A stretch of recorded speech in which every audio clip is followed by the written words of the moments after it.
जय जगन्नाथ नमस्कार मु दीपा आपण मानकु ओम दीपा ओडिया किचन को स्वागत करुच्ची।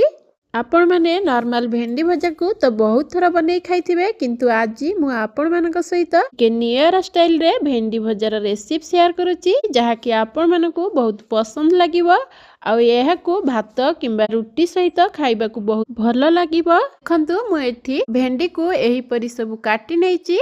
एबे एठी गोटे पैन को गरम कर देइची। सेही पैन रे आमे किछि रिफाइन तेल को दे दबा। तेल एठी हमर गरम हे जाइची।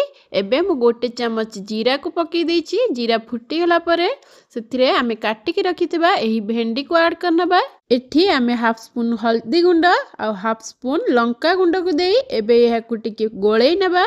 भेंडी को एबे एमती गोळेई की तेल रे मु एबे टिके दउ भाजी दउची। आ भेंडी रे जो लाळ अंश थबो से लाळ अंश मरिबा पर्यंत आमे एही भेंडी को टिके भाजी नबा। आ तापरे देखंतु अधा अधा भेंडी भाजी हला परे मु सेथिरे पियाज को एमती खंड खंड करी काटी नैतिली। सेही पियाज को एबे एही भेंडी रे देई दउची। आ अल्प टिके अदा को देई दउची।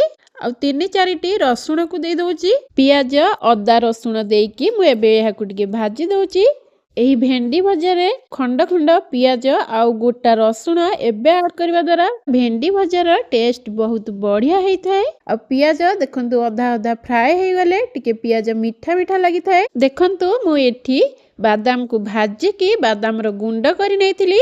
एबे एही भजा बादाम गुंड को आमे एही भेंडी भजार देकी एबे एहा सब मिसई नबा। आपण माने भेंडी को एही परे निश्चय थरे ट्राई करंतु देखिबे बहुत टेस्टी लागिबो।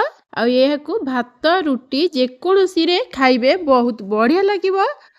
भेंडी को तो नॉर्मल आमे सब बळे भाजी के खाइ थाओ हेले किंतु आज टिके डिफरेंट स्टाइल रे एही भेंडी भजे को बनांतु। एबे एही भेंडी भजे को आमे 2-3 मिनिट कवर करि नबा। आ एही बाउल रे देखंतु मु 2 चम्मच दही को दे दउची। 2 चम्मच दही देला परे मु एठी आधा चम्मच बेसन को दे दउची।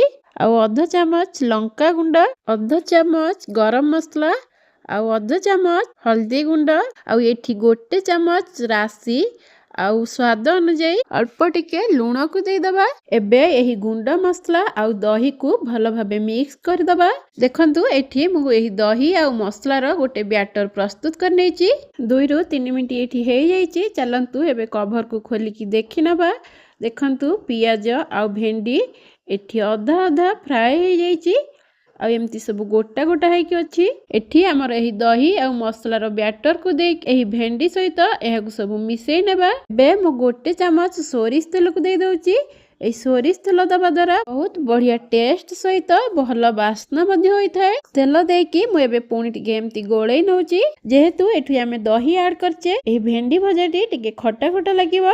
एहा को मु गोटे मिनिट एबे कवर करि नउची। एठी हमर गोटे मिनिट हे जाईची। चलंतु कवर को खोली की देखि नबा। देखंतु एठी भेंडी पूरा हमर ड्राई ड्राई हे जाईची आ मसला भेंडी सब पूरा अलगा अलगा अछि। आ एही भेंडी भजा हमर परफेक्टली भाजी हे जाईची। आपण माने देखि कि जानी पारुथिबे भेंडी भजा पूरा झुरा झुरा हेची। आ पियाज एमती टिके कंचा कंचा हे अछि। देखंतु पियाज अधिका सीजी नहीं हमर एही भेंडी भजा पूरा प्रस्तुत हे जाईची। आ एहा को गोटे प्लेट को काढी दउची। आपण माने देखि कि निश्चय जानी पारुथिबे भेंडी भजा हमर केते एठी सुंदर लागुची। जदि आपण मानकु आज रही रेसिपी पसंद लागिला ताहले वीडियो को लाइक करंतु शेयर करंतु। आगो को नुआ नुआ रेसिपी देखिबा को हेले ओम दीपा ओडिया किचन को सब्सक्राइब कर दियंतु। और सब्सक्राइब कर सरला परे पाखरे थिबा बेल आइकन को क्लिक करी ऑल सिलेक्ट करबा को जमा भी भूलंतु नहीं। ताहले पुणी थरे मु मोर नेक्स्ट वीडियो रे आउ एक नुआ रेसिपी नै कि आसीबी। से पर्यंत रहुची नमस्कार।